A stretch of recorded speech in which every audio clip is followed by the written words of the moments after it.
Γεια σας παιδιά, Αλκίνος GT είμαι εδώ πέρα. Σήμερα πήραμε κρυφά την κάμερα του Αλκίνου. Θα βγάλουμε ένα βιντεάκι χωρίς να το ξέρει ο Αλκίνος. Αυτός αυτή τη στιγμή βλέπει την ταινία Squid Game 3, το πρώτο τελευταίο επεισόδιο στη σεζόν 3. Στη σεζόν 3. Και θα σας το δείξω 2 φορές. Πάμε να δούμε αν θα πέτει. Εδώ πέρα έχει αράξει τις καρέκλες εδώ μάγκας. Και βλέπει και την ταινία εδώ πέρα. Δεν είναι ταινία φίλε, είναι σειρά. Ναι, τη σειρά τέλος πάντων. Μου φαίνεται ο Αλκίνος που είναι ο διαχειριστής του καναλιού.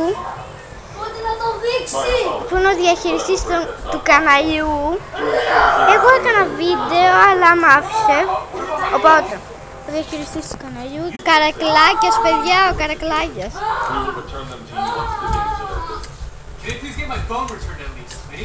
Σιγά! Όπως δεν πέτυχε.